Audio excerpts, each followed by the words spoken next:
Welcome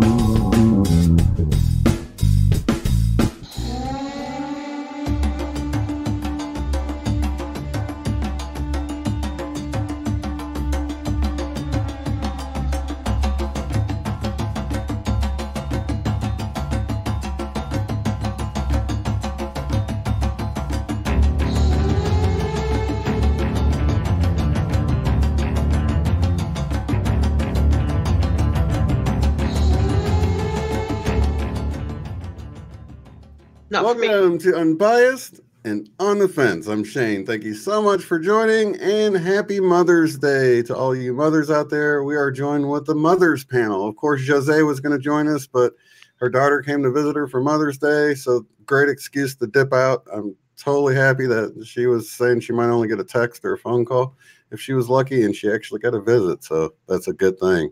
So welcome to Jen, you're sideways.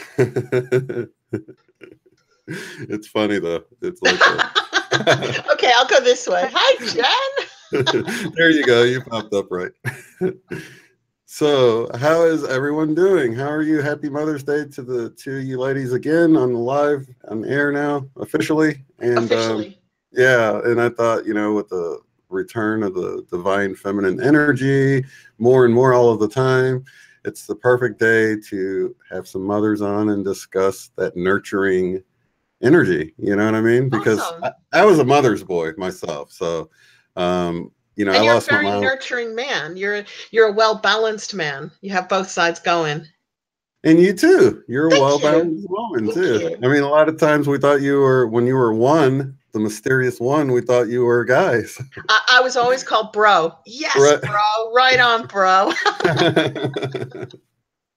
That's an interesting way to start, because sometimes when I talk about balancing the male and female, the divine energy of both to create who we are, the whole divine, like man, woman, child, people are like, you just want everybody transgender. And I'm like, no, you get to be who you are, male or female, but then you get to honor and develop the other side in you so that you're balanced, so that you're a nurturing male and you're a strong woman. So you get to be both, but without being transgender. Unless you want to be, I mean, that's not up to me. Yeah. It's sort of, you got society that says, you have to be tough and you got to watch sports and drink beer. And I guess we're phasing out of that, but it's almost like we've gone overboard in some aspects of that. And, like you have to let go of your masculine or male side to embrace your feminine side, and that's not true either. It's not true. Not for balance. No, it's like switching teams. Yeah, exactly. And I think I had gone the other direction, where I was always accused of being too motherly, even as a child, with my siblings, and my granny told me as an adult, like, yeah, they always came to you when they got hurt or whatever, and I'm still. I mother you, Shane, and I mother people that are older than I am. It doesn't matter. So you're strong nurturer, and I'm like a strong defender. I'm like always crusading with the shield and the sword, going, "Don't you do that to that person? Don't you do that to that group of people?" Totally. Well, there's also a defender in me too, because like I've got the mama bear, and I'm very vicious when it comes to defending my flock, and so the totem animal for me is the Canadian goose, and it's like I want to scoop up everyone under my wings. Yep, and protect but if them you've all. ever been around Canadian geese, and that's not putting people down as a child. In fact, I just see the child in you while you're being the warrior selves that are actually going to protect me or whatever. So it's not putting it down. But if you've ever been to a lake, if someone messes with the Canadian geese, they're extremely mean. Yeah, you got to run. You got to run fast. So I have a protector too, and just like you have a loverly, nurturing part of you too. It all comes together. And no, it's not transgendered. It's just about us being able to be everything. Yeah, I agree. I think being raised Christian, we were a lot of the guys were more nice and feminine seeming anyway, like giving lots of hugs and just being more loving in general within the Christian community. And you didn't really have that sort of, hey, we can't hug, we're dudes. And you know what I mean? We just didn't have that in church as much. It was like everybody hugged everyone and loved everyone. That's nice. And there wasn't that really standoffish sort of, you know, and I remember even like my dad, he was more standoffish than my uncle. Like my dad would give me hugs when I come in town after I've been gone a while and stuff, you know, but it wasn't like a daily hug. Like I hugged my son every day, you know, several times a day. And I remember going to my uncle and him always hugging on me and putting his arm around my neck. And it was sort of rough, but it was still like, you know, he embraced me a lot. And I remember thinking, I wish my dad did that a little bit more. What made his brother more loving than, you know, not to say my dad's not loving. He was just always wanted to make sure I was manly. You know what I'm saying? I have a theory. Let's hear it. I have a theory. Is your father older than your other brother? Yep, he was a couple years older.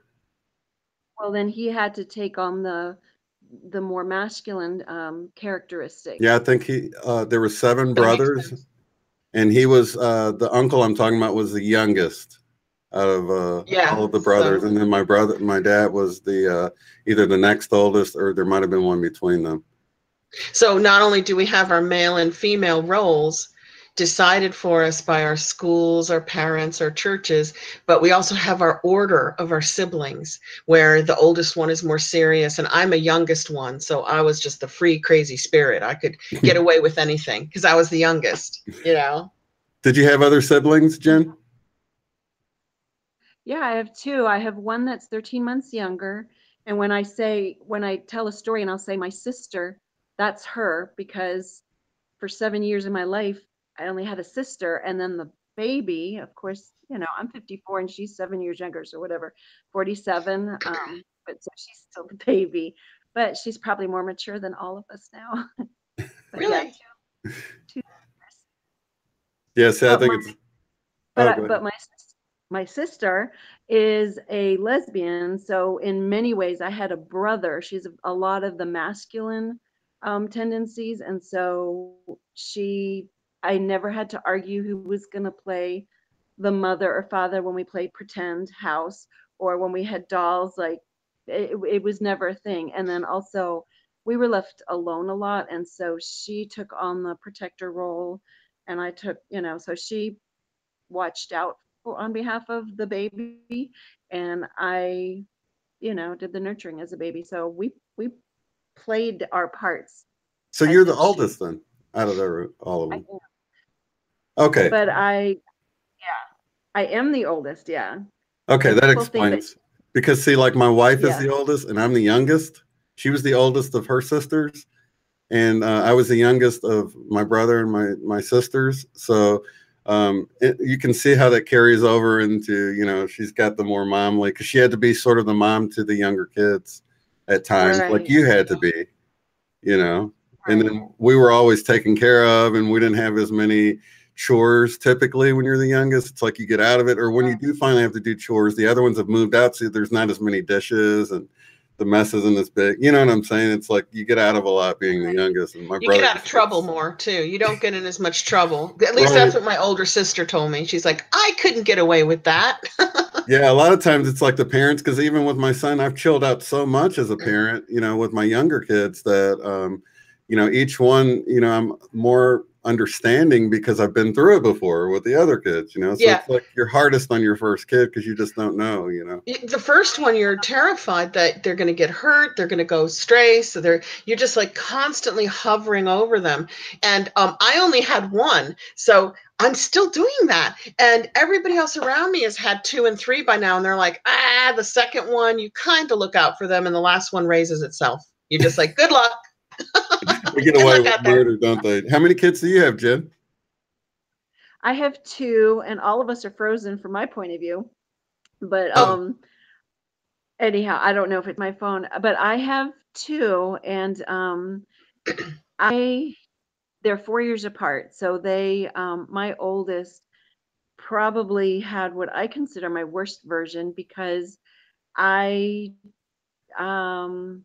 did not let her be her, because I was too worried, like what you were saying, Eileen. I was just too worried. And by the time my youngest came around, I was a different mom. So, you know, even though I'm the same mom, I was a different mom. And then, you know, this brings up Yeah.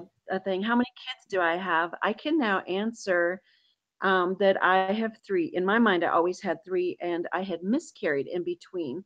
And I had shared with a coworker, and those are just, you know, weird sixth sense-ish stuff. And so she finally felt comfortable enough to ask me a weird question. She said, "How many kids do you have?" And we worked at the same school. We she know my kids went to that school, her child went to that school. So she then said, "Well, how many children do you have?" And I said, "Two, you know them." And she kept asking me in different ways, like, "Yeah, but including the ones not going to the school." And I said, "No, there are only two, and they both go here." But so then she explained to me that her child sees halos on top of mothers' heads. So if you have two children, she'll see two halos. If you have one child, but for me, she kept saying, and I was known as Mama Jen at the school, she said, "Where's Mama Jen's third child?" Because I have three halos on top of my head, Wow. per child. And I now, you know, have publicly said, you know, that I miscarried, but that was never talked about before. And so there's no way that they would have known that. And so, Sure. yeah, I'm a mother of three, Shane. Wow, that's amazing. Yeah. So, yeah, because we there's I know a few people that's had miscarriages, and those babies, you know, they have souls. They went on to heaven, and they'll be there to greet you, and or even like our last guest talking about, you know, the boy that died at 2 years old, and then he was able to communicate. You know, he wasn't even able to communicate at the time he was here yet, but now that he's gone, he's able to communicate. So we've got limited vision from our point of view, right? Probably to keep our sanity. Our vision is kind of tunneled, isn't it? So we don't see everything. Well, Yeah, definitely. and to continue this theme of motherhood and the unexplainables is when I shared this story with another mom, she then told me that her toddler, um, they never her husband and her kept it private that she was pregnant with the second one. And I think they were going to wait until 3 months. So nobody knew except those two. And then she miscarried. So she felt comfortable telling me this story because it does sound crazy to the normal, or who's normal, but whatever, to the masses. Um, Whatever. And so because I had shared the Halo thing and my other unexplainables, people then share their stuff with me. And so the firstborn, who was 2 years old, came back from their bedroom, which is where she miscarried, came back from the bedroom and said, "Mommy, mommy, who's that baby?" And he had seen a baby above um, their bed. So, you know, Wow. you know, people who, and I'm a person who questions everything else too. I'm like, well, do you think he overheard you or what? Because I don't take in every unexplainable. But she's like, no. I mean, and she's a very private person, so you know, it's they're still That's here. The babies are still I had a similar story. Um Similar related. When I was 18, which is the age of my daughter now, my mom and I went to see a psychic near Chicago where she was living called Patrick O'Malley. I'll like never forget this man's name. And he was a bit of a renowned psychic. And he did it through taking people's rings or touching something of their object, and he could get the energy and the impressions off of here. whatever you usually wore or what was around you or important to you.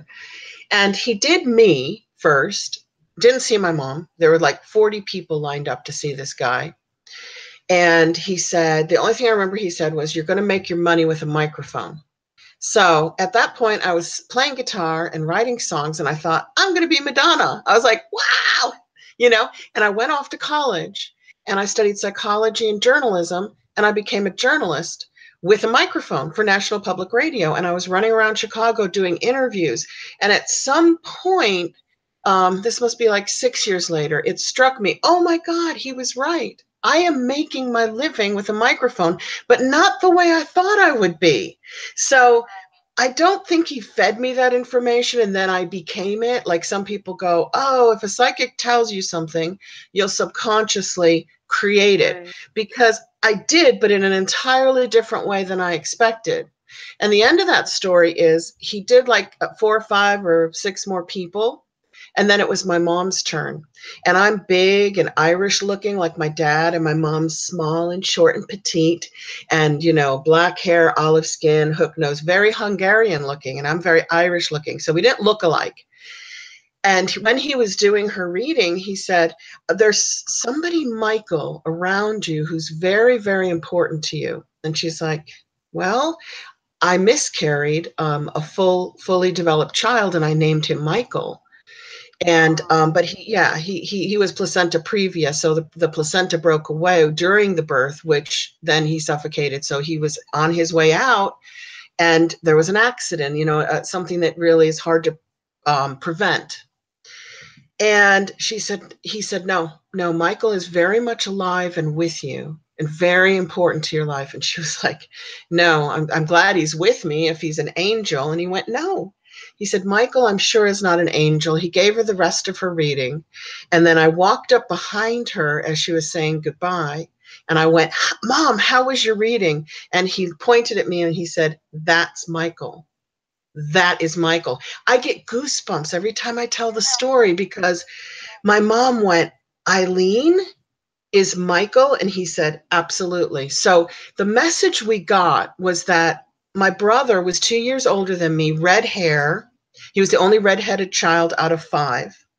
And he couldn't come through. He was almost there. And because of the placenta previa, he was stillborn. 2 years later, my mom's like 34, my dad's 37. They've had 5 births. They don't want any more children. And I'm the caboose. I'm the surprise. I'm the one they never planned, right? And I come through, but I'm being told that I am Michael, the spirit that tried to come through 2 years earlier and got stopped.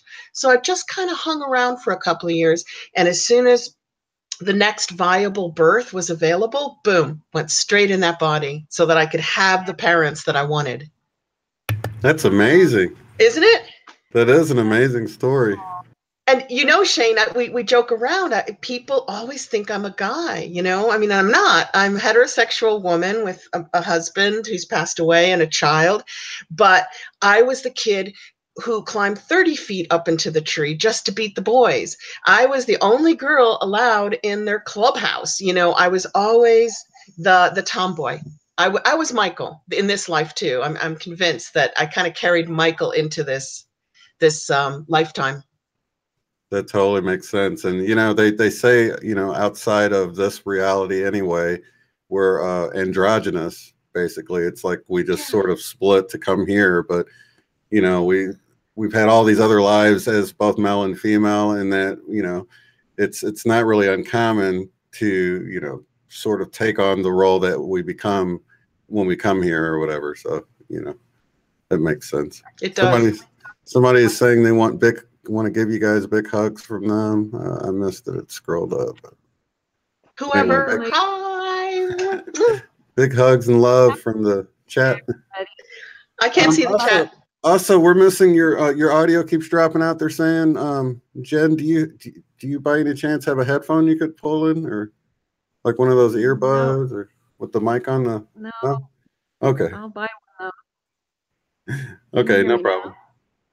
Yeah, they said that the audio just keeps getting the volume keeps going down. I hear it too, but I'm wearing headphones so I can hear you. I can imagine they might be having a hard time. Well, Mother's Day to everybody, and it's not just to the official mothers, it's to anyone who does the feminine, nurturing, caring, loving kindness to not only your own birth children, but to neighborhood children, to your furried and feathered named Peru children. Hi, Maddie.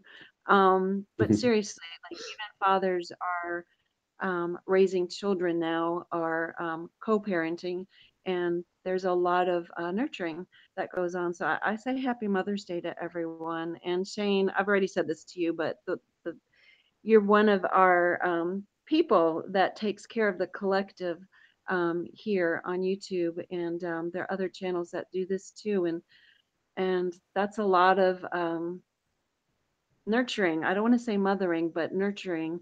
So thank you. Yeah. I like Happy You're very Mother's Day, welcome. everybody. And Shane, you are a very nurturing man. So was my husband. He passed away like 12 years ago. But I don't think I would have married in this lifetime had I not bumped into an incredibly nurturing man that I was like, wow, you're really balanced. You've got the strength, the intelligence, and the love, and the ability to express that love and be nurturing. And to me, that's like the whole package. So. Well, I appreciate that. It's so funny because we have 4 girls and then a boy, and people thought that we were trying for a boy the whole time, and it really wasn't like that. And people used to say, uh, um, other guys anyway would say, well, it takes a real man to make a boy or whatever, and give me a hard time. I'm like, no, it takes a real man to make a girl. I mean, you've got to be a real man to raise a girl. You know what I mean? So I'm like, I was like one of the only ones fit enough to raise a girl, so I've been blessed with girls, and I never really cared. I just loved them all. They were all happy accidents. That my kid the other day said, "You said we were all mistakes." I'm like, I didn't say you were mistakes. Mistakes and accidents are, you were. They weren't planned. Yeah. Right. So yeah. How about surprise? Yes. Oh, Dad, we were all surprises, not mistakes. Right. It's so funny how a kid will, take something and twist it like that. Oh, that's sweet. But yeah, happy surprises. I like surprise. That's good. I wish I could see the chat, guys. So I'm sending you my love, but I always go back and I read it later. So as soon as I'm off, I'll go back and read the whole chat. Yeah. We were talking about us being able to see babies or proof that they're still here, and your story where you're still here, Michael's still here.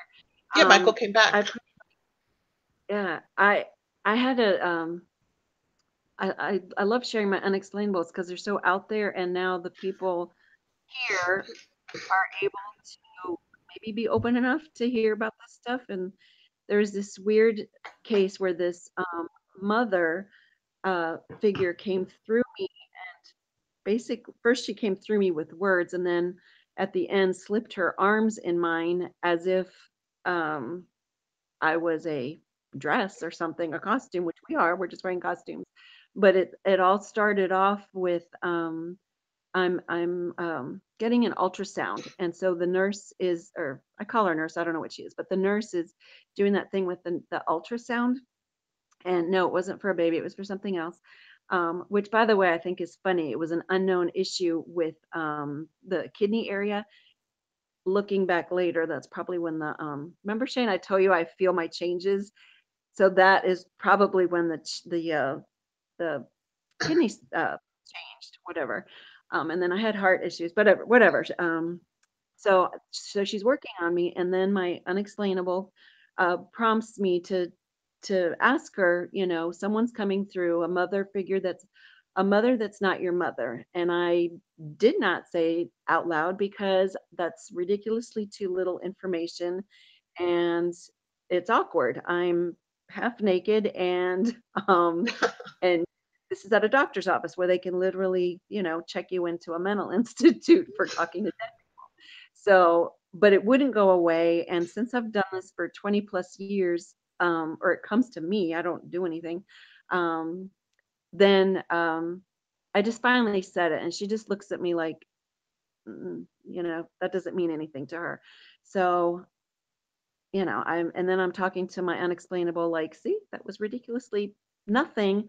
You need to give me more. And then all of a sudden I get an image of a store that I had gone by. I don't think she'll be watching this, so I'll go ahead and say the real name. So the store's name is BEBE, and I had just driven by it. I don't go into malls if I can help it, and I'd never heard of that before.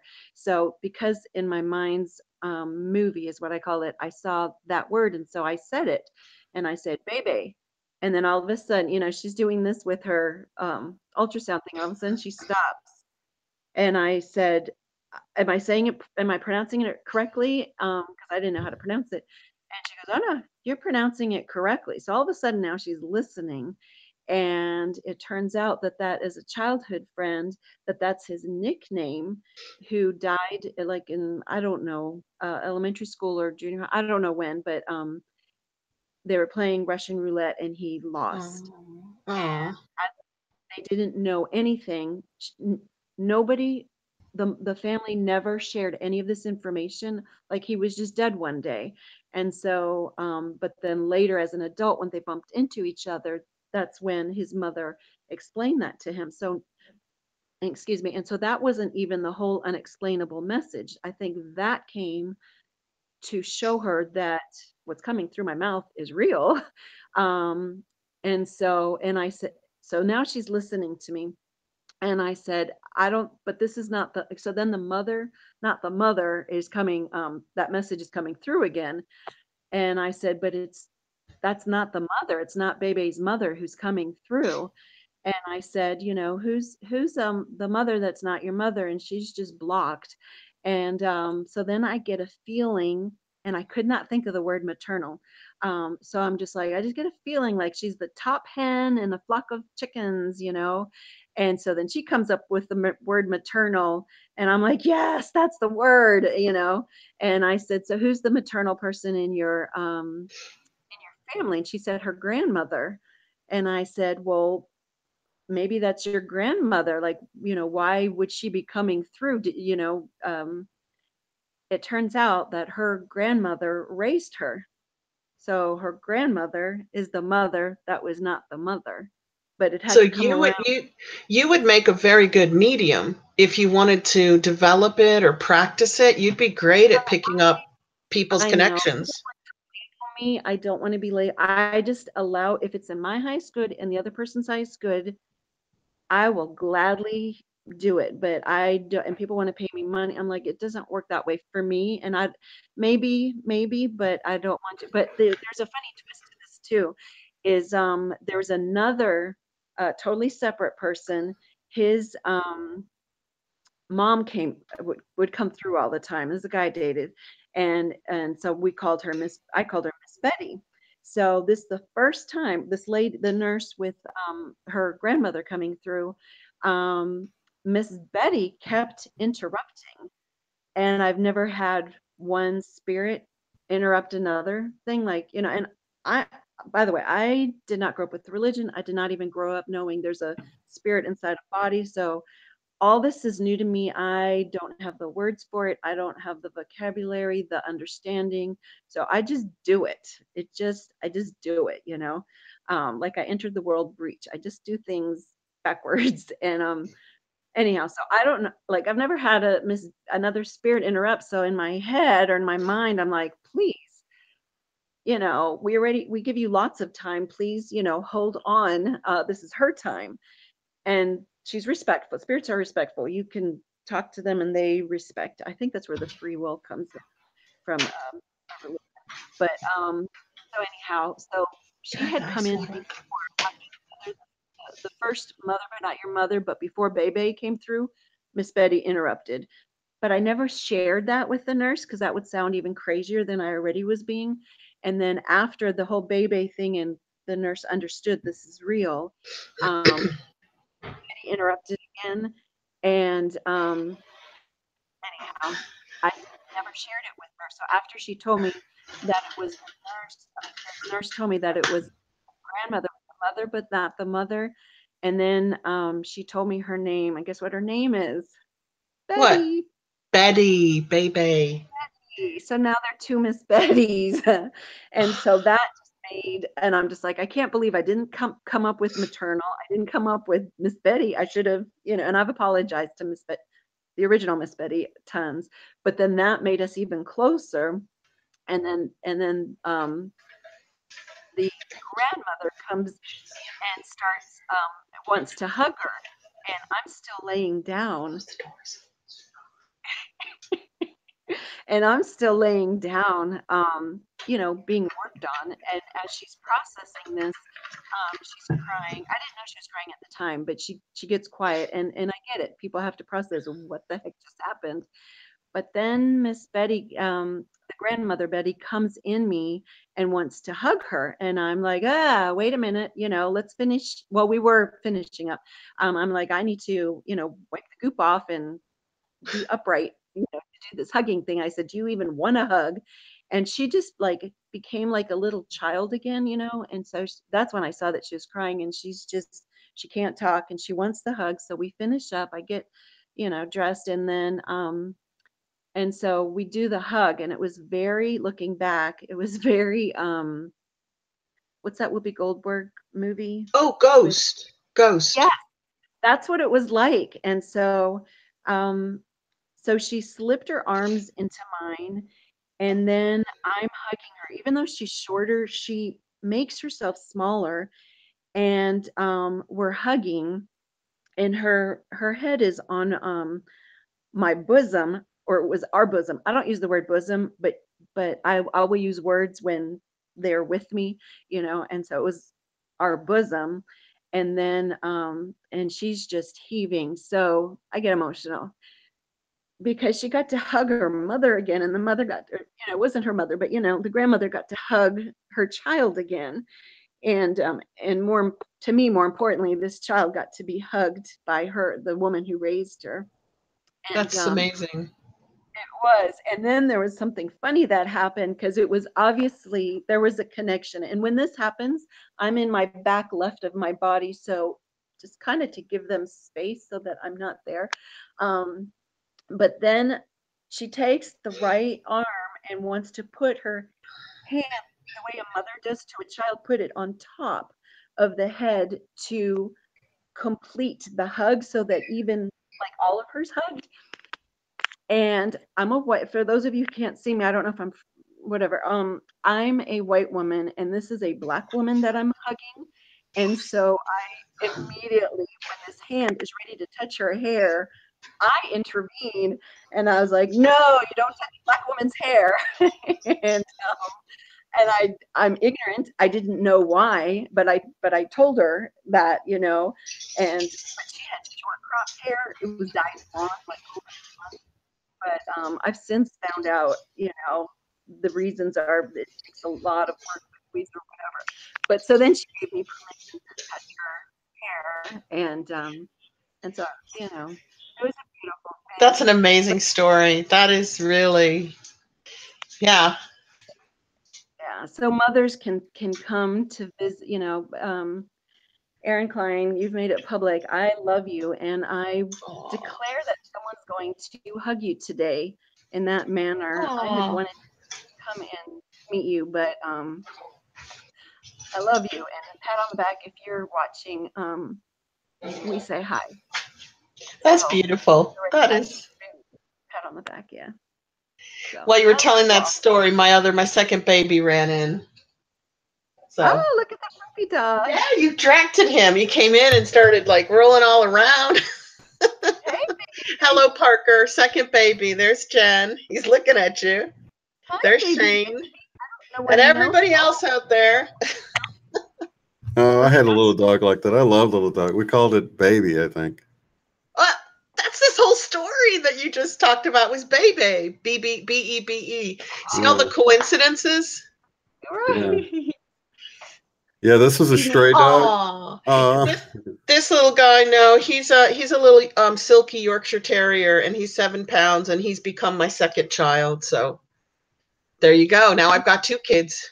WR is a person who she fills her home and her. Oh, I better replug this in. But she fills her home and her heart and our lives with love, and she just has baby Yorkies that everyone wants one. Now your cat is stray. Wasn't she stray? Didn't she find you? Well, he's a he. He. I found this abandoned cat the same time the Mande1a Effect found me. Okay. And both of us have experienced homelessness, and I did the beautiful video. I love that video. most incredible prayer. And I'm like, it's not just me. It's now him too. And the next day I get a phone call, and here I am living in this incredible, beautiful place. And of course I had to name him Nelson Mandela. Well, he is a big part of your channel, and I love seeing him. Whenever he pops onto your videos, that's a real highlight for me. It's nice to see him. He helps me. I know that I feel like our animals before this, but especially those of us like going through this, because we are going through this with the Mandela effect. I think our animals have amped up their role, and I feel like other spirits, not just cat spirits, but like huge divine angelic spirits. Remember, I didn't grow up with religion, so yeah, it's weird that I'm this way, but it's just my experience. But I feel like they're in there and they're protecting us. And like he just is like almost like a dog, where he's always wanting to be with me. And then even my stole at night, when I'm like on the phone and I'm stressing out, or he'll just come and interrupt to kind of rebalance my stressed, Well, I studied the Native American Indian religions. My favorite is the Hopi because it's the most sensitive, and it's a little bit more like Buddhism. And what you're describing is a very common Native American practice, in that there's more coming through our animals than just, throwaway animal spirit. It's much more divine than that. So you're in good company with these thoughts and beliefs. Yeah. And I can only get there from my own experience. So I'm actually thankful that I lived in Europe and in Asia. And then when we came back to the States, it was a Jewish neighborhood. And so, people will assume that I'm Christian and do like what? You're the most Christian I know. And I cannot limit myself to one belief, and I know that offends some people, or that doesn't sit right with some. But all these unexplainables, people will point to their holy books, but the thing is, it's not just Christians' holy books that people are telling me that my experience is like. When I saw the three tall angels, and the way I described them, they said that's the book of Ezekiel, I think. Or laying of the hands, when I was prompted to lay hands on someone, but it's not, and then she could walk normally again. And the thing is, I cannot limit it to only that. I have always, even before I knew about Jesus Christ, I knew that was the right way to live. So when there's a messenger, when I discovered him, it's like, oh, okay, he's saying already what I think what was in all of us initially anyhow. And then we got whatever, hijacked, warped life, life experiences. Well, I've read several times, and I read it recently this week, that we never teach anybody anything. Like, we're all teachers and we're all students, especially in Shane's community. We're all teaching each other stuff. We're all learning from each other, but you never actually teach something that the person doesn't already know. You simply help them to remember it, because if they don't know it already, you can't teach them. They're like, what are you talking about? That doesn't make sense. No, it doesn't resonate with me, because you're not helping them to remember something they already know. But when you're teaching somebody something and they're like, that's it, I agree, that really resonates with me, you're not teaching them that. You're just helping them to remember that they know that. And I just love that description of teaching, is remembering and helping others to remember who we are. That's awesome. What do you think about, okay, so sometimes we will come across information like one year and it doesn't resonate with us. It sounds completely crazy to us. But then a couple of years later, it does resonate with us. Do you think it's like at some point in our dreams or in, our subconscious, that information was given and then we're remembering it at that point, maybe? It's like a puzzle. So you already have all the information. You're already part of the divine. You are a human experience of the universe, and you think you don't understand the universe, but you do. And when okay, think of like 1,000 pieces of the puzzle, and somebody hands you the piece that goes in the middle. And you're like, where do I put it? Because there's no context for it to go next to something. So a few years later, you've put some more pieces of the puzzle, you've remembered more things, and then they hand you that piece and you're like, I know where this goes. It goes right there in the middle next to the tree because they're both green. Now that piece that meant nothing to you has a context because in the years in between, you've remembered a lot more. So this whole remembering thing is amazing because you can meditate and you can meditate to the divine, to God, and say, I'm ready to remember more. Please, while I'm sleeping, while I'm dreaming, help me to remember more, and just kind of open the floodgates of remembering who you are and why you came here. That completely makes sense. Yeah, it's like, idea. Totally makes sense. Pat on the back, 444 says, let Jen know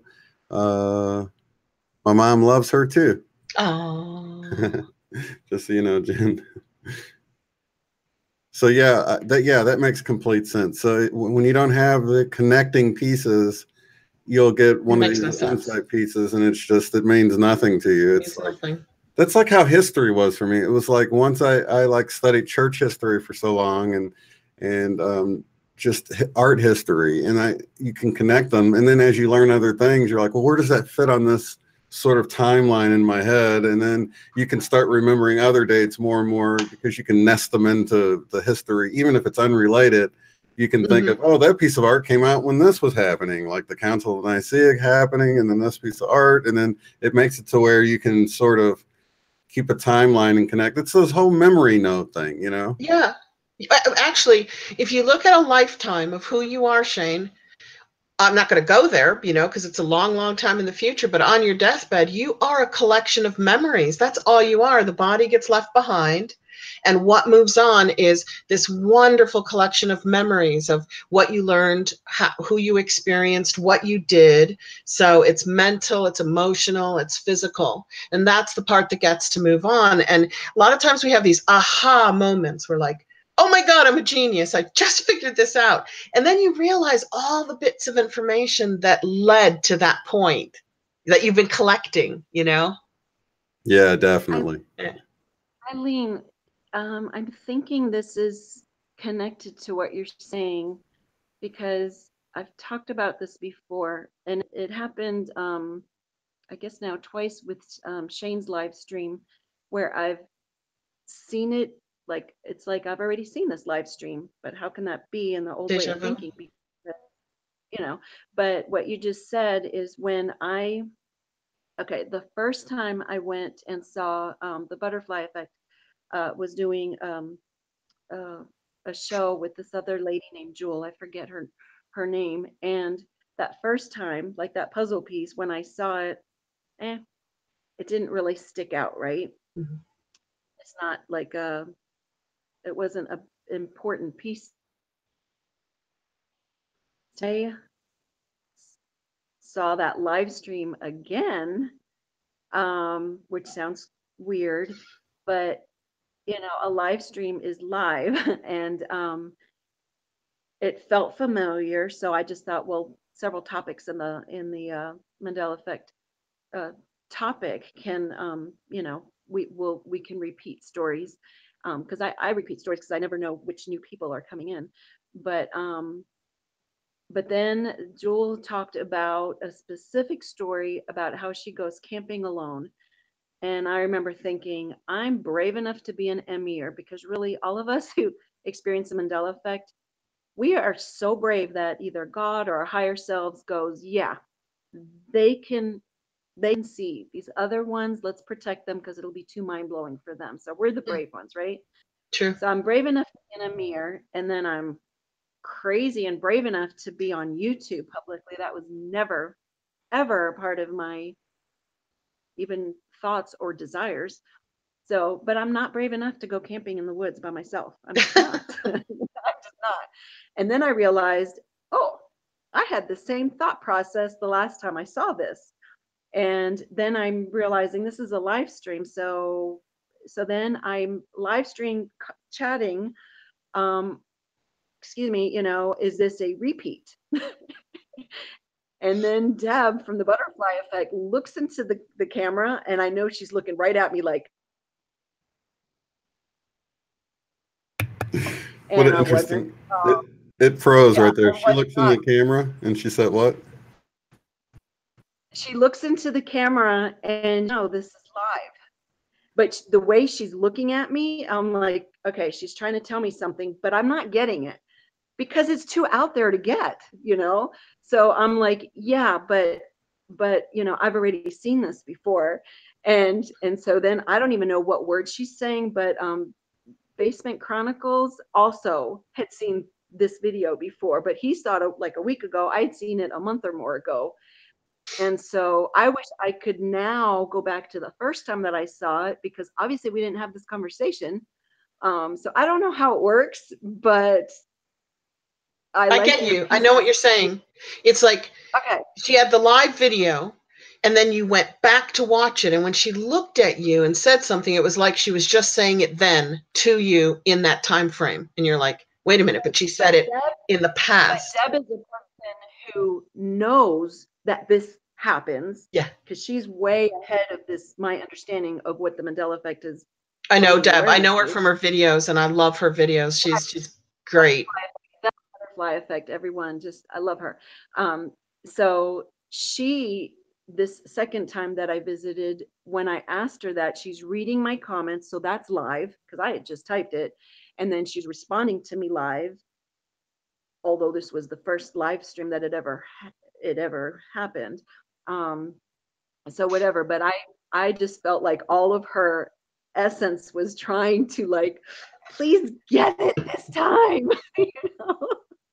So I'm getting it. I just don't know what to do with it. But like, can I control this? I don't know. I don't think we need to. Let's not control it. Let's not get it. You're getting it. You're here. You're talking about it. So it's a process of absorption. We're getting it. We just don't know we're getting it yet.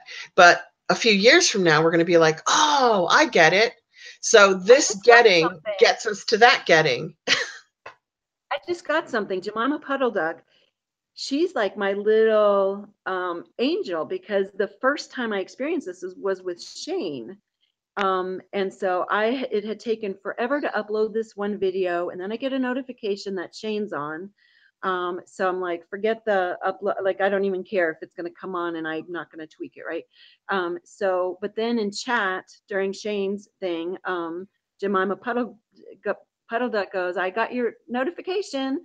And I was like, okay. So then I leave Shane's live stream. So for, let's say, I don't know how long, but let's say 5 minutes, I go make sure the title's right and the tags are right or whatever. And then, so 5 minutes later, I come back on to the live stream. I'm not rewatching it. It's a live stream. And I return 30 to 60 seconds before I left. And yeah, so that was, I think, so that I could practice, because 30 to 60 seconds, if I would have started off with the whole Deb, the butterfly effect thing, I wouldn't have gotten it. So a the little fact that jump. Jemima Puddle Duck, you know, helped me with that. And then I talked with Dead GPK. He's a wonderful Skywatcher, wonderful friend. And I know Dad. Hi, Dad, if you're out there. I love Dad. And he loves everybody. Yeah. And so he went, so I'm like freaking out with him. Also, he did a name change for many of us, and then my name changed for some people. So both of us are like, okay, what do you remember? You know, so we're doing that. But Dead GPK will enter a live stream, and people will have already said hello to him, but he just entered. So I believe he's way evolved, and then he pops in to this version, maybe NPC version, so that his higher consciousness comes back down when it's like, okay, the show's like, the meat of the story, the show is starting now. So the initial hellos, maybe he's being called down to come to where we are.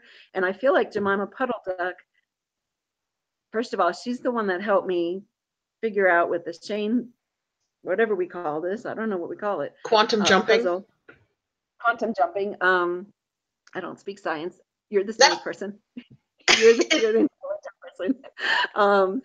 And I'm laughing because you describe science so well. And I'm like, you're like, I don't speak science, but you describe it well. No, I have to experience it in a very layman. I'm like the Jimmy Stewart. I don't know what I'm doing, but yet somehow I'm here with the rest of you. Like, I don't know how I'm doing this.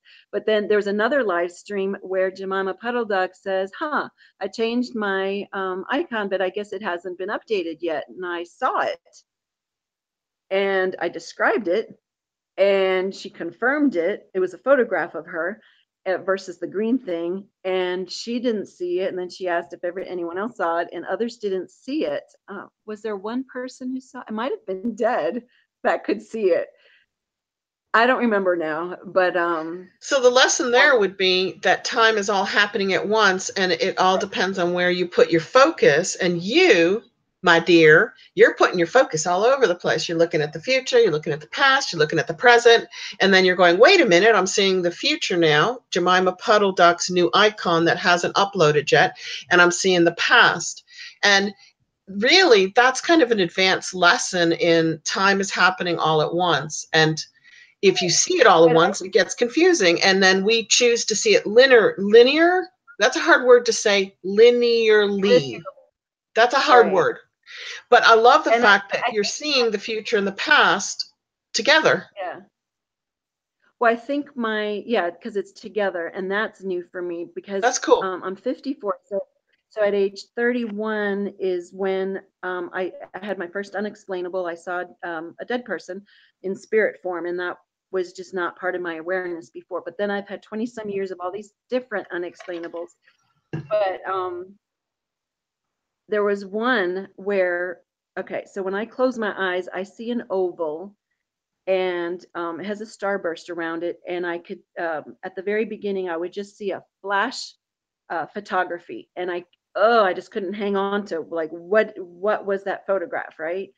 And now it's evolved into, I was on bed rest one summer, and so I just like a muscle, like an Olympic trainer practices, muscular activity. I thought, let's practice seeing what it was, and so I could hold on to the photograph, and then finally I held on to it was a movie. And so the very first movie that I got to see was a different apartment. I was visiting their apartment office, and instead of through the doorway, it was as if I was tapping into like a security camera, and then I could see the back of this person sitting at the desk, and I was like, turn around because I don't recognize you. And so they spun around in their chair, and I saw them, and I did not recognize them. And so even though I was on bed rest, I'm like, we're doing this. We're going downstairs and we're checking. And so then I enter it from the normal doorway, and I look up to the wall where my eyes had seen it. There's no camera there. There's nothing there. So I'm like, how does this work? I don't know how it works. I would call that remote viewing. This is fun. This is like a quiz. Keep going. That's remote viewing. You're down a hallway and you're awake and you're seeing something where there's no camera. Yeah, but it wasn't remote viewing in current time because there's no one there. And so, and I know that there's a manager in the back. And so this whole remote viewing, the GBI did ask us one time to look at photos, and we were able to see things. It's a real thing. The government thinks it's a real thing. They've practiced it for quite a while.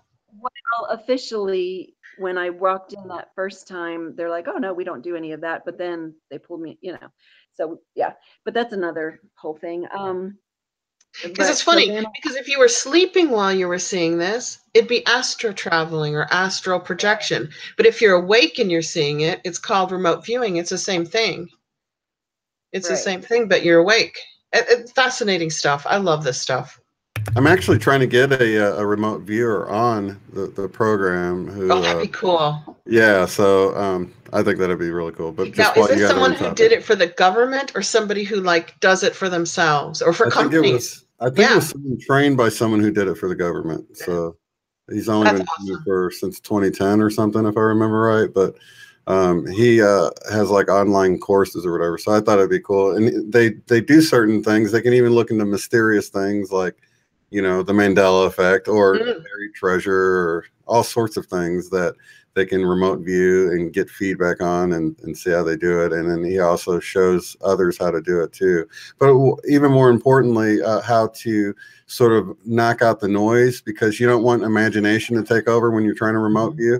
So that can also come and be helpful when you're trying to tap into your intuition to sort of get the imagination out of the way. So that's really why I wanted him on, is because I can see so many applications for quieting the mind and knowing when it's just your imagination, opposed to when you're really picking something up intuitively. So that's what I wanted to get him on for an hour and discuss that, because I'd love to see that. Yeah. So yeah, I'm trying to get him on. I haven't heard back yet. So that's just one of the many things in the works.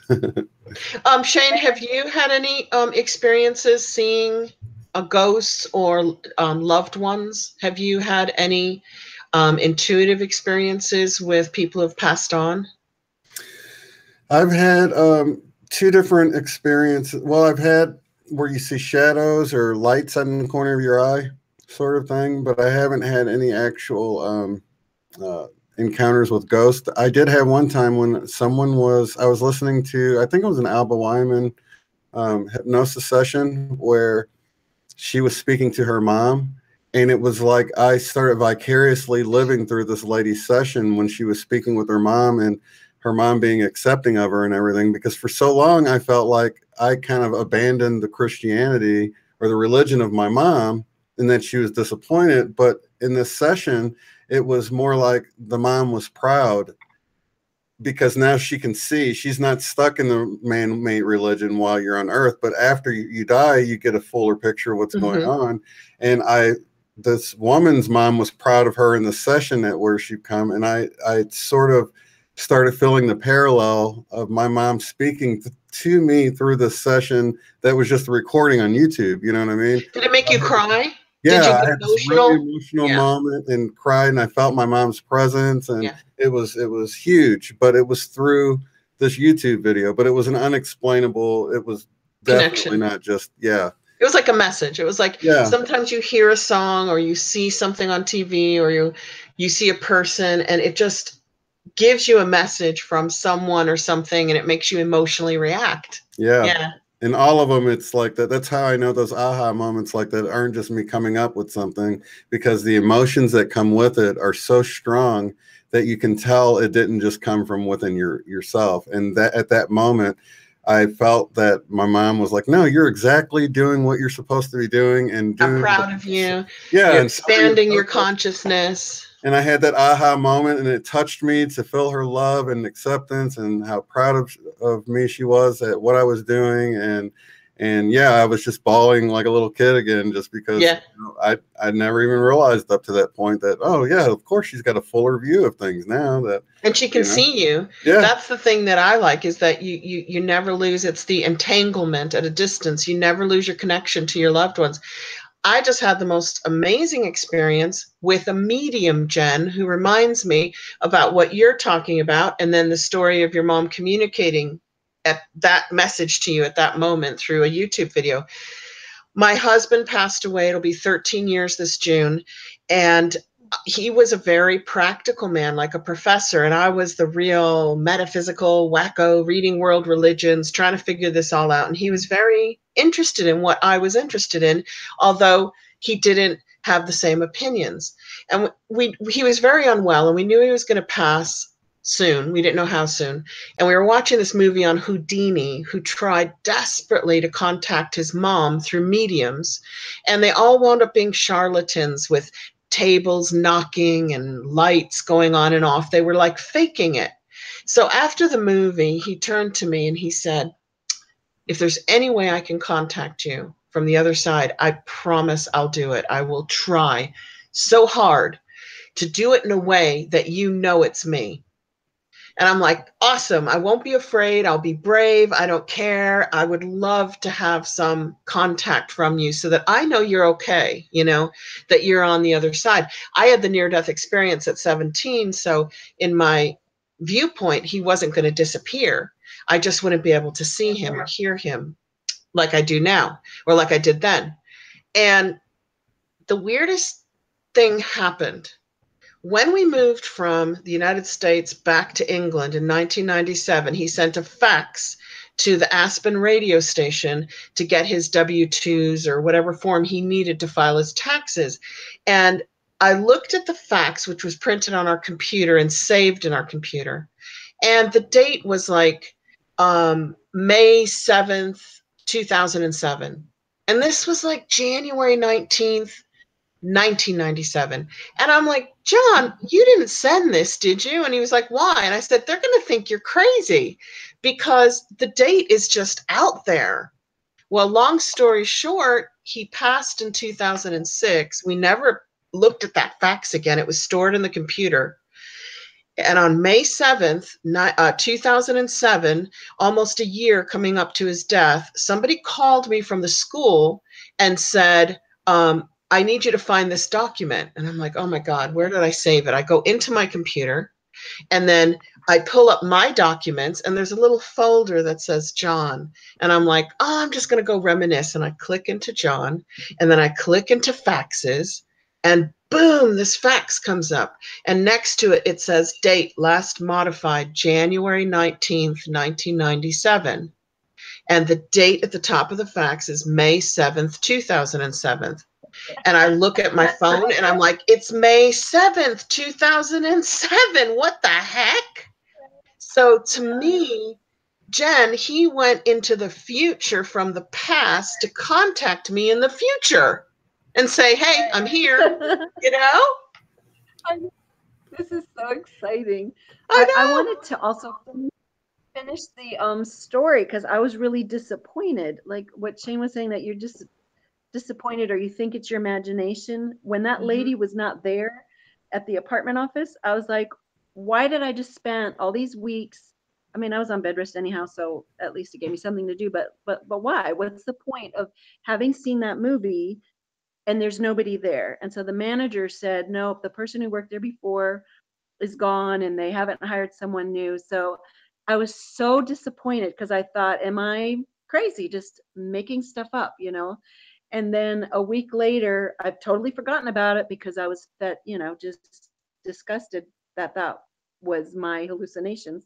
And but I go to pay the check, and so I walk in the door and not even really focused quite on the person behind the desk to pay my rent. So there I am with my rent check and I'm ready to hand it to her. And this is her introduction to me. First of all, it's the person that was in my mind's movie. And I'm handing the check to her as I'm realizing, oh my gosh, it's her. And then this is the first words that she ever hears from me. You're freaking me out. Because she was. So I stumbled my way through this, but yeah. And then but it's true. I'm going to go get a cord because otherwise I'm going to go poof and disappear. My computer's, I hate that. Why do we say our batteries are dying? My phone is dying. My computer is dying. It's not dying. It's just running out of charge. Right. I'll be right back. Okay. So yeah, it's really amazing. All these stories that it means so much to you. Like there's so much that I've been revealed with, you know, when I'm looking into the Mandela effect, but I know it won't really mean much to anyone else because you get that feeling, you get those emotions, you get those, just that download of information that means nothing to anyone else. It's like a synchronicity. I can talk to people all day long about some of the synchronicities and they're like, it's just coincidental. You just looked at the clock at at 11:11. I'm like, dude, it's like, you know, you have no idea how I was pulled to it at that moment. It wasn't like, you know, it's like I always use that analogy of like you're in the waiting room glancing around and nobody's looking at you. But as soon as your eyes catch someone else's eyes looking back at you, that's what it's like. It's like you look at the clock and it's looking back at you. There's like, it's right. Completely different when you're getting. My yesterday was it was not like a usual synchronicity thing for me. So once a year, there's a festival, a Native American festival that comes to town, and it's a Mother's Day festival, and so it's only 2 days out of 365. So I go on the day that this other woman is there, And my skirt that I was wearing is of a specific pattern. It has specific color and then 3 stripes going down the skirt. And as I'm getting a seat on the bleachers for this show, the Hawk and Falcon show, her whole outfit, it's a jumper, is made of that material. And so not only did I have to pick one of the 2 days of the whole year for us two to be next to each other, out of the whole day, they have so many activities that I had to pick that time to sit next to her. And it's, and not just the time of the event, but it's a huge circle. So let's say half a football field, I had to pick the exact location. That was just out there. It was just out there. Have you read the book, The Celestine Prophecy, yet? I watched the movie. I never read the book. Oh, okay. There's actually a movie about it? Yeah. Oh, wow, okay. Very B-rated, but the message is what's important, Yeah, definitely. I didn't know there was a movie. I'll have to go check that out. But there was an audio book, like a 9-hour audio book, that I listened to the whole thing, and it really gets along with what you're just saying right there. Like you're placed on this airplane next to someone that you need to meet, and it's like all of these things happen that you're just set up for things to happen in a synchronistic way, and you can either act on them or not. And it's like, I guess it was in the book where he was talking about you might run into an old friend, and then you just sort of just say hi real quick, and you don't have the encounter you were supposed to have. So you'll end up running into him like a day or two later, and you're like, "Whoa, I ran into you again." Must be some reason we're running into each other. Hi, Eileen. Oh, did it die? No, it didn't. Do you guys want to figure out the significance of this message? Okay, we're talking about death, right? My husband contacts me. My computer, it's a new one. Remember, my computer failed like a couple of weeks ago, Shane. Right. And I get this message that says you have 13 minutes left. And I'm like, okay, I'm going to go get the cord before my computer dies. I come back and my computer's dead. I'm like, you little liar. You said I had 13 minutes. So I plug in my cord, I plug it in, and a little thing pops up and goes, your computer's asleep. And I'm like, what? Call ended, computer asleep. And I'm thinking, okay, I come into the call. It still says I have 13 minutes left. I didn't run out of charge. My computer didn't die. It acted like it died. It was sleeping. And I'm like, and you just told us not to use that word. Yeah. My computer was asleep. But what's interesting is it had the same effect. I lost you guys while it was sleeping. So I'm like, okay, my husband's not dead. He's, his human body is sleeping and resting, but he's off somewhere doing stuff. It just feels like he's dead. My computer wasn't dead. It was sleeping, but it looked like it was dead. So I don't know. That was interesting. I love it because that's exactly precisely the type of messages I get, and people are like, "You're just putting all that together." I'm like, "I didn't make all that up, man. That just happened. It's clear. Didn't you hear the song on the radio? It just validated it, and you just sound crazy to people that don't see." We are crazy. I can't help but see it everywhere. There'll be a bumper sticker that goes by, and I'll giggle and point at it, and so many times the wife rolls her eyes at me because it's just like. And then sometimes she'll look at me and she'll be like, I'm just wondering if you're thinking you're getting a message out of the song and stuff. I'm like, I was. This is why you went from 1,000 to 10,000 overnight, because we all are comfortable to be crazy here, to be seeing messages everywhere, That is awesome. Yeah. It is. But I really do believe that the more you do this, the more messages you get. So maybe we look wackier, the more open we become, I don't know.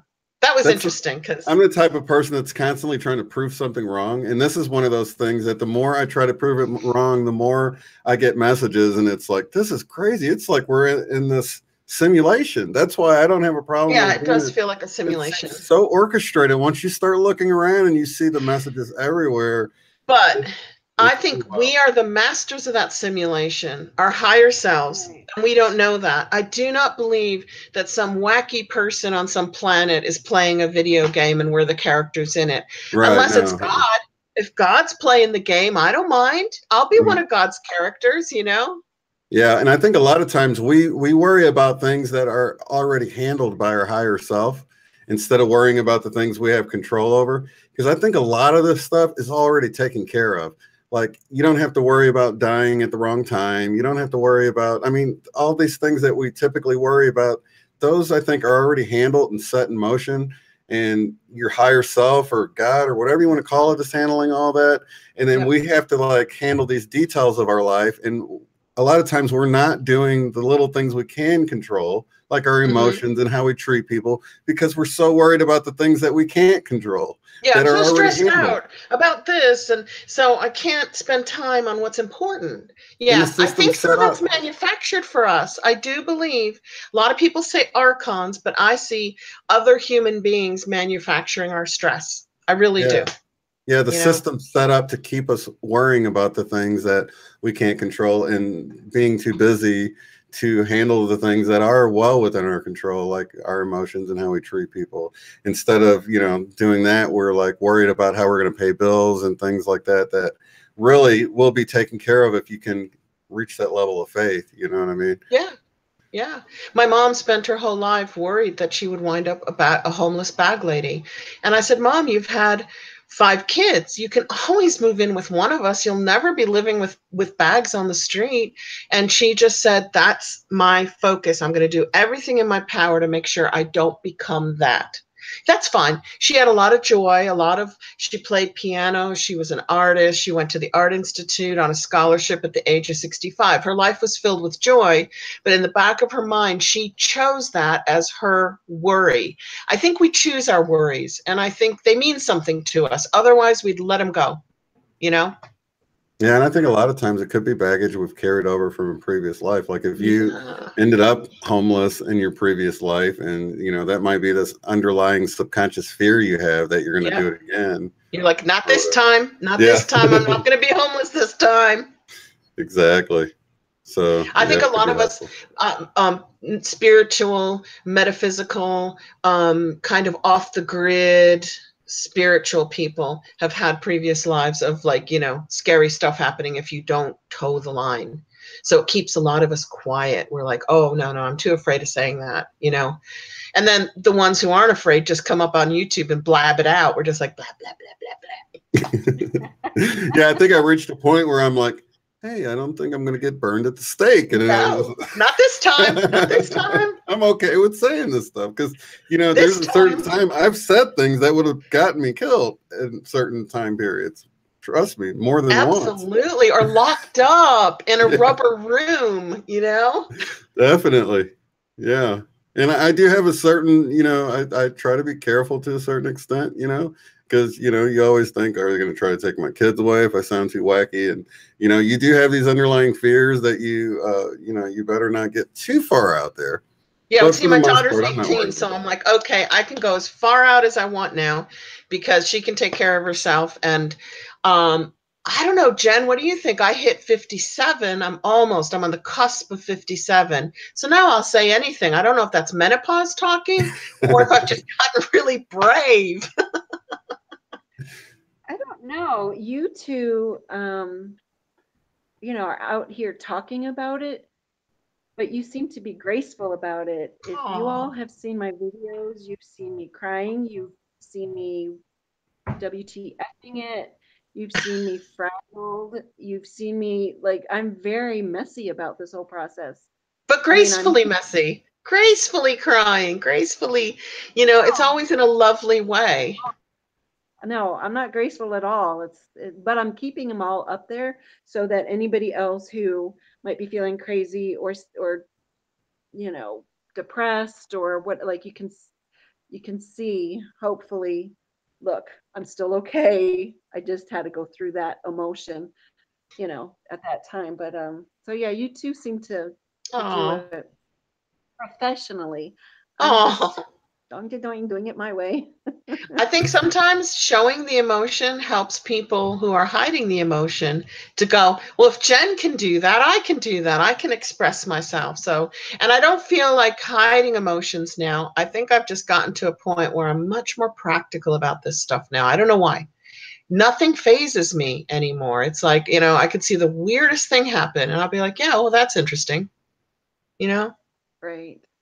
That's one thing I'm thankful for the Mande1a Effect for, because now it's like nothing's really off the table anymore. It's like, unless somebody, I catch them in a lie or something, I'm going to seriously consider what they're telling me. You know what I mean? Unless they give me a reason to lie, I'm going to take them for face value and believe what they're saying until, things don't match up or they give me a reason not to believe them, because at this point, I've seen the impossible happen. So every day. Yeah. And then we can discard our theories as well, because we're on the fence about things. When we give them the benefit of the doubt and go, okay, I believe that's possible. And then later down the line, if you find out it's not quite right, you can easily discard it and not feel fooled, or, you know what I mean? You take your beliefs, you examine them, you hold them for a while, then you decide whether to keep them or let them go. It's like this constant shuffling off of the beliefs that don't work for you anymore and finding new ones that do work. And more times than not, you'll find little pieces. You'll find little pieces that go with things other people told you that were unrelated. They didn't. It's not like they were talking. You're like, wow, those kind of go together, And the more you consider these things, and you don't just throw out the baby with the bathwater. The baby with the bathwater. Keep the baby, throw out the bathwater. Right. Like, oh, this baby matches. Come up with any more cliches? Let's make up some new ones. Let's make up new cliches that nobody's used yet. They have the one. Somebody left a message for Alice and Co. and she was on. I guess she said, "Kill two birds with one stone," or skin a cat, I think it might have been. I can't remember what it was, but people use them now without thinking about, animal lovers really like, why would you say that? I've got a cat, and it's like, people don't even really, you think of it as that really. You're not really thinking about skinning a cat. It's like. But think of it. Yeah. You're bringing up negative words to describe something that's not negative. And who gave us that? We didn't make that cliche up. We're handed all these things through movies, education, you name it, television, whatever, music, and we take them on as our own. We didn't create them. And now we're going, hey, wait a minute, we're going to shift this into the positive. Yeah. We're trying to shift it, but some of those things are stuck up here because we were given them. Right, but I wouldn't beat her up for using that. I love cats, but I don't even think of the cat when I think of that.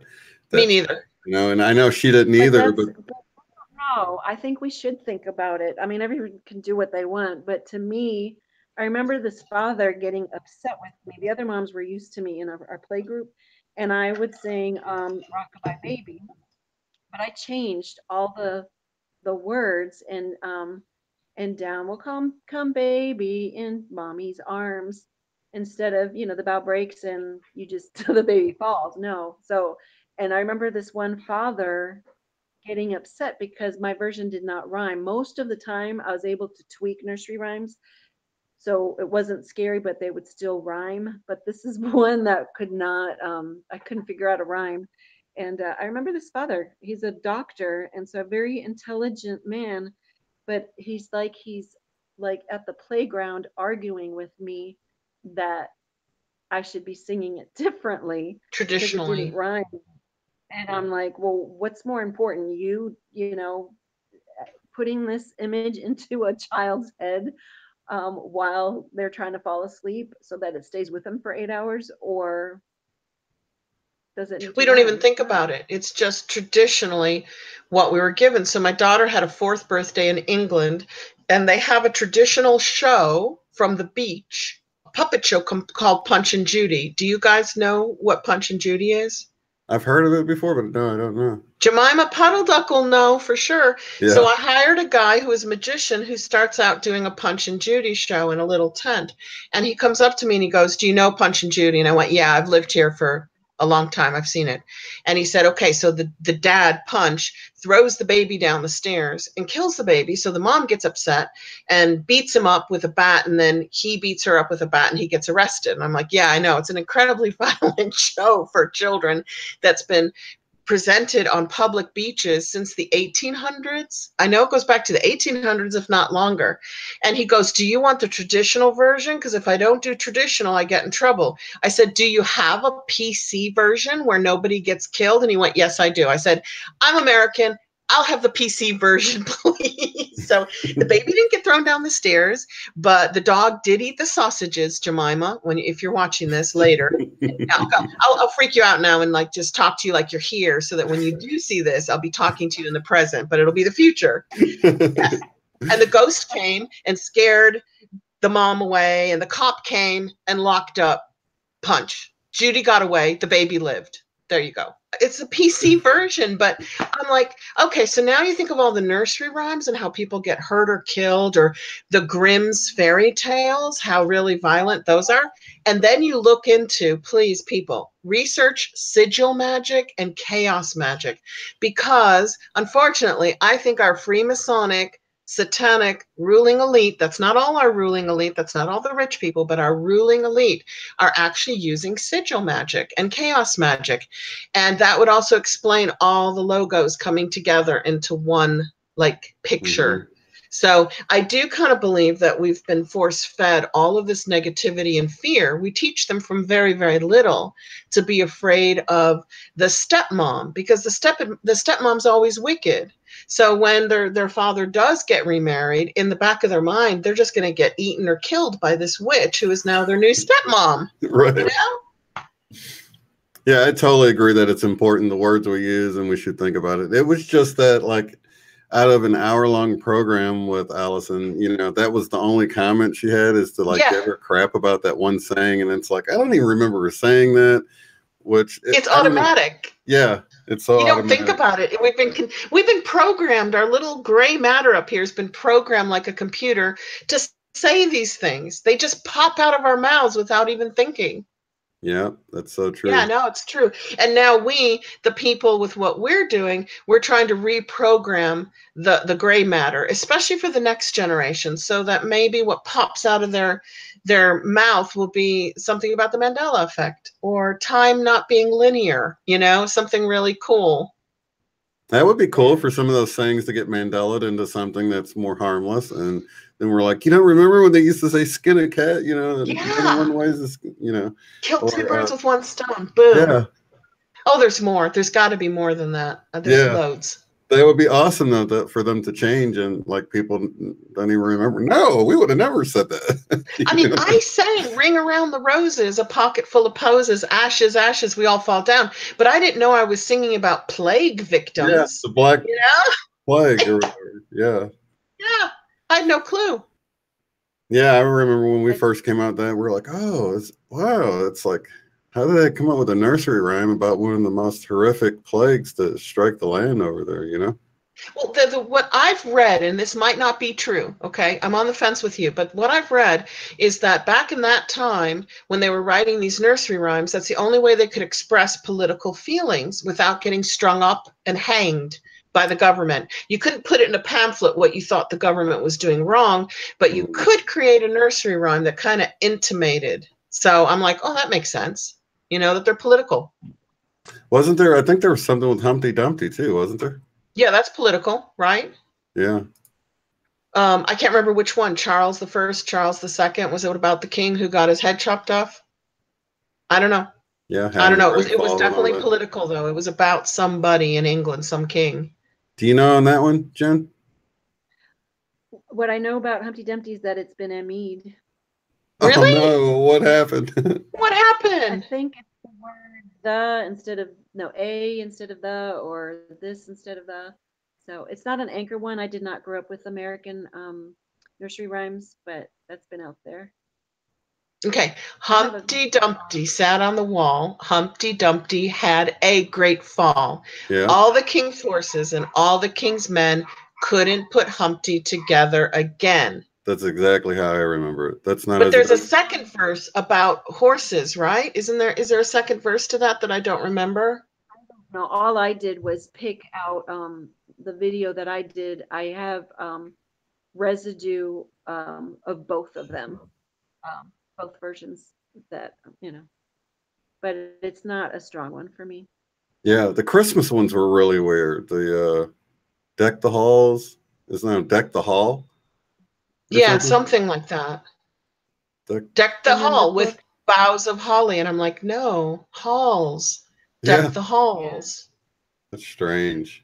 But I personally think Mande1a Effect's been around forever, and group consciousness gets to decide these things. So it might switch back to halls. When the right amount of people remember it as Deck the Halls, it'll flip-flop on us and we'll be like, whoa, it's back to halls.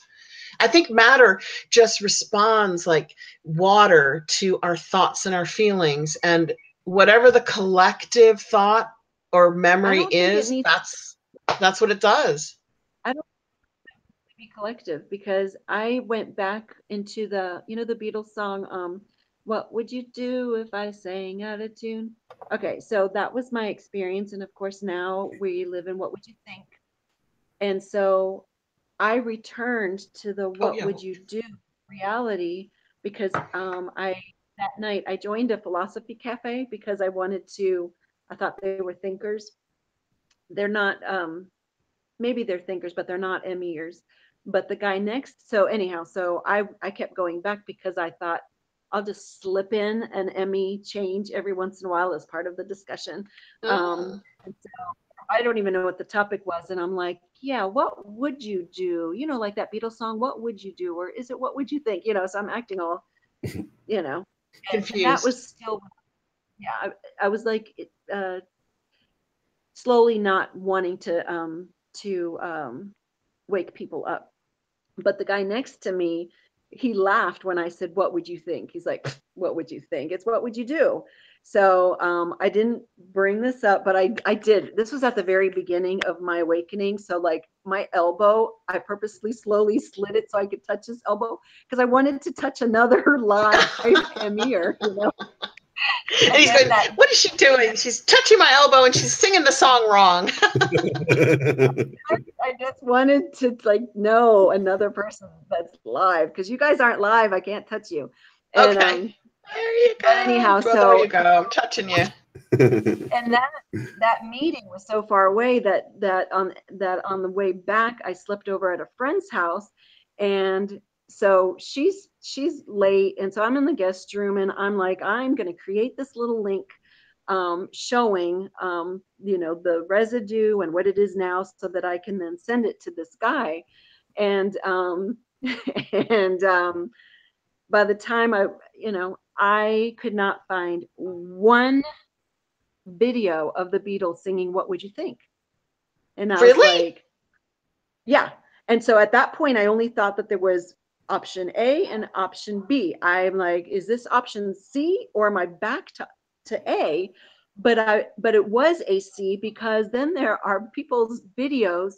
Okay, we look crazy now, but even if it would go back to what we were before, the videos are out there of emirs saying, oh my gosh, the Beatles song, okay, the reality that I was in, oh my gosh, the video has changed for the Beatles, what would you do? Listen. And then the video would play, it's what would you do? So we look like idiots there as well. And so whatever. Interesting. I'm going to go on after this and go play videos and see, are they saying, what do you think? Or what would you do? What would you do if I sang out of tune? Would you stand up and walk out on me? Because if it keeps flipping back and forth, what does that say about matter? What does that say about the shared matter, the matter we share? Yeah. We're in all realities. And my thing, my intent, I think my higher self is laughing at me, or laughing with me, like, oh, let's see if she gets it. Because that brought me to the next realization that it is not linearly, and it's not even experientially, where there's one experience here and one experience there, and guess what, they're all happening at the same time. That's why I was able to be in a reality where it was again due, but I also saw the videos of the emirs. None of the other videos were what would you think, you know, but you know, I don't know. I don't know what I'm saying, but I'm close. I'm further. I don't know if I'm closer. I don't know. Further and closer. Yeah, it would show that matter is highly unstable if it's flipping back and forth, or is our matter stable, but our consciousness is popping in and out of all different versions of us. So then the matter could be stable, but our consciousness isn't. Either way, something's getting a little wobbly. And one thing I have considered, but I don't know, is all the chemtrailing, all that aluminum and barium and lithium. Those are mind-altering nanoparticles, and it's in our food, it's in our water. So really, could the Mande1a effect be always around us, but not as fast and not as viewable until we started eating and drinking and breathing consciousness changing metallic particles? So is this a side effect of chemtrailing? I don't know. I see the flip that my theory, whoever's watching alphabet letters, my theory is that that's to shut it down, to shut our consciousness, so that all of our consciousness gets funneled into one world where the were percentage, where you can't see all the different versions into their world, because you know they want to be kings on a velvet sofa on their stage, and then we're kind of stuck, you know, sleeping on the dirt around the moat that we helped build the castle to. And so if we dare, you know, start, this is all my theory, people, it's not real, we don't know, just CYAing it here. I just talk without thinking of the consequences, but I do feel like even the media, so it doesn't even have to be the physical chemicals, but the numbing, this is very serious to me. Well, lithium is mind numbing. Lithium is used to what's that depression where you get very high and you're low, you're high, you're low, you're high? Bipolar? It's used in bipolar to slow down the highs. And it does make people a little bit more numb, more sleepy, less quick, you know. So, yeah, I get what you're saying, Jen, because the lithium has been put in, they say, so they can observe the higher levels of the stratosphere. That's their excuse. But lithium is incredibly mind-numbing. So you kind of walk around in a daze not seeing anything. And even not even the chemicals, because that's one attack. I do see this as an attack. The other one is social media. And even within our community, I love everybody. But even within our community, there's intentional or non-intentional, is you're funneling someone's highest consciousness to you. So if someone on YouTube that you're watching says, "What do you remember?" and they say, "No, that's not right." No, your version is right. They're just trying to intentionally, unintentionally bring you into their version. And we don't know what people's motives are, or I'm sorry that this is heavy, but it's very serious to me because, you know, all of you emirs, we're thinkers. So just because we don't watch the news, well, yeah, you're getting the news from here. Well, I don't watch mainstream TV. Well, you're watching TV here or Netflix or whatever. And so everything that you're kind of, you know, indignant and kind of, you know, I'm above that, it's happening here too. And, you know, and I love you, Shane. Your show is a certain theme. Other people's shows are certain theme. Like I know a channel where it's like a statement was literally made.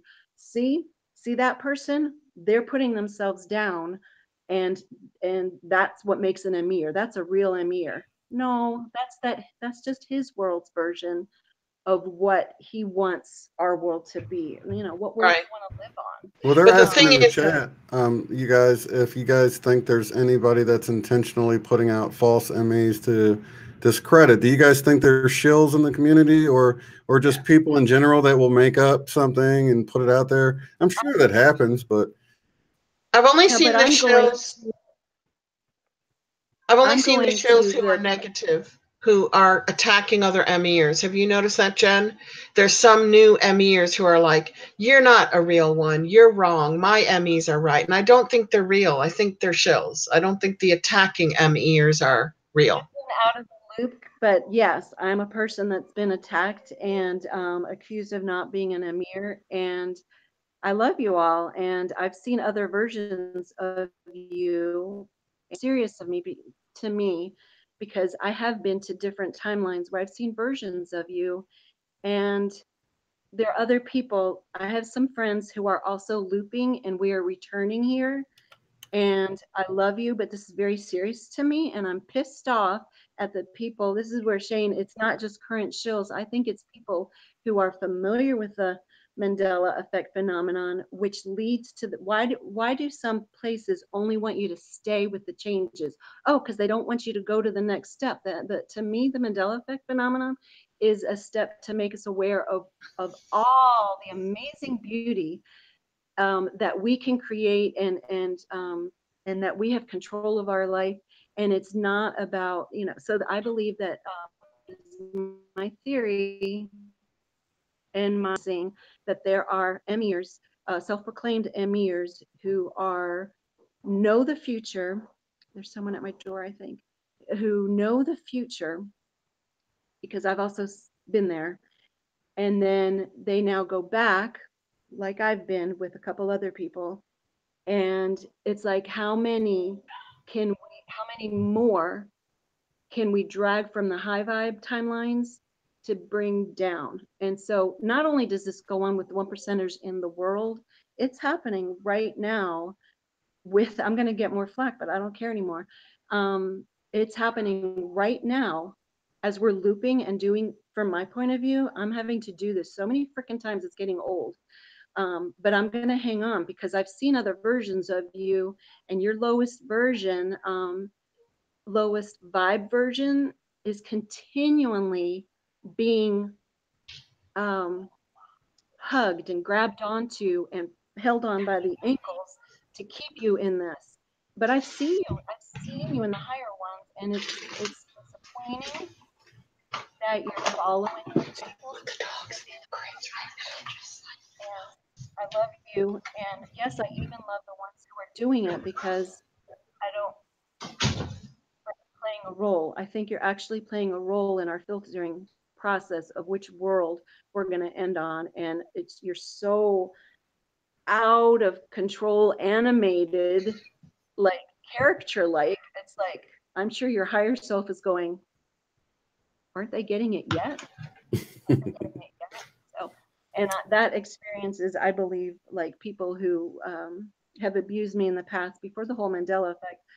I feel like that was part of my soul team. Jen, you have boundary issues, and I picked my favorite people to help me with that here. They're monsters here, but I do feel like we're in essence having multiple simultaneous experiences here. Sorry, I don't know if you hear the baby. She's in the hallway. She's not my baby. Oh, no, that's not a problem. I think when you really understand the nature of the Mandela effect, you realize that you can't really say anyone's making up a Mandela effect, because it's so subjective when it comes to individual changes, because someone can totally, like, I know people who say there's always been 6 people in the JFK car, and I know they're affected with other things. And, how can, I mean, it's so individualized that to start saying someone else is just making it up is not to really even understand how it works, unless, maybe they're the only one, but you don't know. I mean, you can't really point fingers and say someone's making it up, because it's so individual. It's so individual. Can I just say something here? Just pop in for a second. Mm-hmm. You guys all know My Skies 5D. Mm-hmm. He's part of our community, and he does these awesome videos, just like Dead GPK does on the Mandela Skies. And he and I have been chatting on our 2 channels, because we both are coming to a different scenario that isn't so negative about those chemtrails. And that's that if you follow, Mr. MB33, Adapt 2030, all those channels following solar weather, we are getting bombarded with more magnetic storms because of the grand solar minimum. So the sun is going to sleep and it's not throwing off as many solar flares. And the reaction of that is that you get more magnetic storms. And when it's not like releasing the little solar flares, it throws off massive ones every now and then. Some of them are called solar kill shots. And it sounds scary, but the point of view is that with this new 400-year period of the solar grand solar minimum, there are theories that the chemtrails are protecting life on Earth from an extinction level event. Not where everybody and all life would die. That certainly wouldn't be it, but we've had these in the past in our record of animals just suddenly disappearing for a period of time, and then life on Earth like regrows and starts again, and a new animal becomes dominant. And they're kind of tying this to solar and galactic cycles, which kind of means maybe the chemtrails are serving a good purpose, you know? Maybe they're actually doing something good. Or these kind of solar kill shots or high outbursts from the sun could also knock out the grids. We were talking about that, Shane, where it would knock out the whole of the eastern seaboard or the whole of North America. And then maybe our Defense Department doesn't want that to happen. Maybe they're chemtrailing just to protect the electrical grids. But I mean, people are measuring very high levels of radiation now on Earth that weren't there before. And that's partly because of the scattered magnetic shield that we have. It's like all broken up right now. Yeah, the C-class, I think Mr. MVB333 talks about how that never even reaches the ground, and it is now. And I'm completely on the fence about it when it comes to that. I've heard all the people talk the horror stories about what they're poisoning us with, but I also can't, you know, without more proof of their intentions and all that, I can't really rule out that there's a higher purpose, and it's, you know, they're really doing it for a good thing, and it's really the lesser of, you know, two evils. Two evils. See, there we go with our, it is. Yeah. That's so. What they're saying. If people just came into the show now, they're not going to get this joke, are they? They're not going to know why we're laughing. Back it up. Yeah, it's okay. And anybody that came in late, happy Mother's Day to you. We love you guys. Josee just got here. She's like, man, you guys can really talk. We were talking about you earlier. Ha ha ha. You're going to have to rewind. Josee. But yeah, I should probably wrap it up here for myself too. Is there anything else you guys want to chat about before we go? No, we'll chat next time. It's been a fun discussion. Sorry, I didn't hear anything you said just then, Jen. I just said thank you for inviting me. Oh, and, no. Happy Mother's Day to everybody. Happy Mother's Day, everyone. Mwah. Thanks, Sandgill. Yes, as I'm being unbiased. I just, you know, until I have overwhelming proof one way or the other, I have to at least keep both considerations there because, you know, you get tunnel vision. So you know, it allows me to hope for the best too, you know? Yeah. And it's just you. You are unbiased and on the fence. That is just true. I appreciate that, Eileen. Well, once again, happy Mother's Day to you guys. Thanks so much for joining me today. I'm so glad we got to do this, and it was fun. It was lovely. Happy Mother's Day, everybody. And to all those wonderful fathers out there who are nurturing to your kids, too. I'm thinking of you as well. Yeah, you single fathers out there that are having to pick up the role of the mother, too. And kudos to you and to all the nannies that are mothering children and all the cousins and grandmas and everybody else too, right? And everybody loving their furry critters, their furry babies, and treating them as if they're as valuable as life. So happy Mother's Day to you too. And strangers and people at the food bank and there's everybody. To all the world's nurturers. How's that? Yes, okay. That is awesome. Thank you for bringing in the divine feminine. Hopefully we could spread it all around the world and make the world a better place to live. So lots of love and light to everyone in the chat. And thank you, my wonderful mother guests. And I'll see you next time. Peace, everybody. Okay. Love you. Bye. Bye-bye. Love you.